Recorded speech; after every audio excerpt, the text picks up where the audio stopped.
At the very beginning, we see a girl waiting for her friend at a subway station. Her eyes catch a stunning pair of pink shoes placed nearby. She's clearly drawn to them, but before she can reach them, another girl takes the shoes and walks away. Just a few steps later, something horrifying happens. Her feet are mysteriously severed. The scene is disturbing and painful to watch. The story then shifts to a woman named Sun-jae, who is starting a new life with her young daughter. After separating from her husband, she has no choice but to move into an old, worn-down apartment building, a place whispered to be haunted. Strange things are known to happen there. Flickering lights, odd sounds, and an eerie atmosphere. But with limited money, Sun-jae has no better option.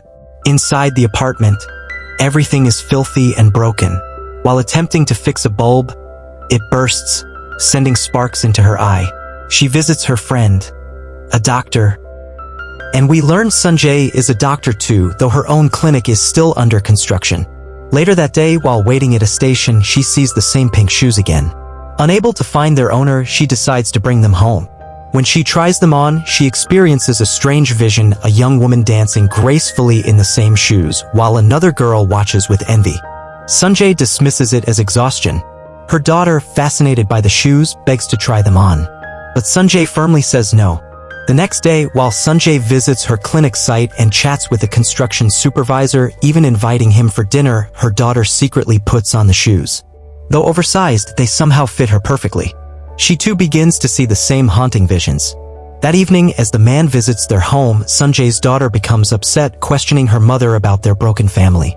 After sending her daughter away, Sun-jae confides in the man about her past. But even he feels strangely attracted to the pink shoes. Soon, Sun-jae starts having vivid nightmares of a couple in wedding clothes, of her daughter jumping off a building, and of her own feet being cut. Terrified, she becomes convinced the shoes are cursed. Things escalate when her doctor friend, upon visiting, becomes entranced by the shoes and secretly steals them.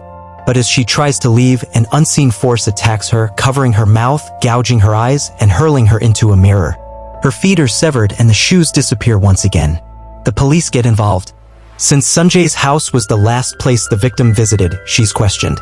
Meanwhile, she finds old photos of young girls who died in similar ways, all seemingly tied to those shoes. Later, she's shocked to find her daughter wearing them again. Frightened, she throws the shoes away. But her daughter puts them back on and her feet start bleeding. Sun-jae faints from the horror. She wakes up in a hospital, clutching the same pink shoes. The construction worker shows her an old photograph, nearly 60 years old, of a girl holding the same pair of shoes. They believe the elderly woman in Sun-jae's apartment building might know the truth.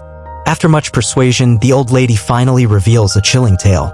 In her youth, she worked for a dancer named Oki, who was envious of a girl named Keiko, a graceful performer loved by many. A man gifted the pink shoes to Keiko's close friend, which enraged Oki. Driven by jealousy, Oki seduced the man, but when she saw he still had feelings for Keiko, she snapped. In a fit of rage, Oki murdered Keiko, severed her feet, and stole the pink shoes. She even laughed maniacally as she wore them. The old woman had witnessed everything. Later, Oki and the man attempted to marry, but during their wedding, Keiko's vengeful spirit returned and killed them both. Since then, the cursed shoes seek revenge on anyone who wears them.